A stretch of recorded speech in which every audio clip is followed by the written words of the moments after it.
अभिलाष भट्ट जी। श्री हरिवंश, राधे राधे। राधे राधे महाराज जी। श्री हरिवंश। महाराज जी, आपके चरणों में कोटि कोटि प्रणाम। महाराज जी, कई धर्म शास्त्रों में ये कहा गया है कि मानव सेवा ईश्वर सेवा है। हम सभी के लिए क्या मार्गदर्शन रहेगा आपका कि ईश्वर की सेवा प्रथम रूप से करें कि मानव सेवा प्रथम रूप से करें? बात सत्य है कि ईश्वर के सिवा कुछ नहीं है। मत्तः परतरम नान्यत किंचिदस्ति धनंजय। भगवान श्री कृष्ण कह रहे हैं, हे अर्जुन, मेरे सिवा कुछ नहीं है। वेद कहता है, सर्वम खलमिदम ब्रह्म नेह नानास्ति किंचन। ब्रह्म के सिवा कोई दूसरा नहीं है। हमारी ब्रह्म भावना सब में नहीं है। कहीं स्त्री है, कहीं पुरुष है, कहीं जड़ है, कहीं चैतन्य है, कहीं उत्तम है, कहीं अधम है। यही हमें अपनी दृष्टि सुधारनी है। हम मानव को मानव मानकर सेवा करेंगे तो पुण्य मिलेगा।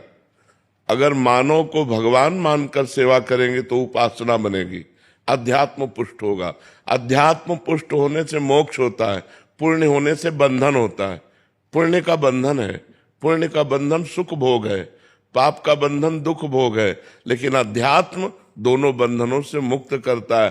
पुण्य और पाप दोनों का नाश करके भगवत प्राप्ति कराता है। इसलिए मानव की ही नहीं, प्रत्येक जीव की भगवान का स्वरूप मानकर आराधना की जाए तो हमारा अध्यात्म मार्ग पुष्ट हो। यदि हम भगवत भाव विहीन सेवा करते हैं तो वो पुण्य बनता है, वो अध्यात्म नहीं।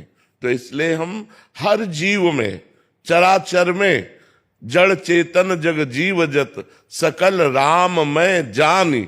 बंदों सबके पद कमल सदा जोरी जुग पान। उपासक वही है, अध्यात्मवान वही है जो चराचर जगत में भगवान को देखता है।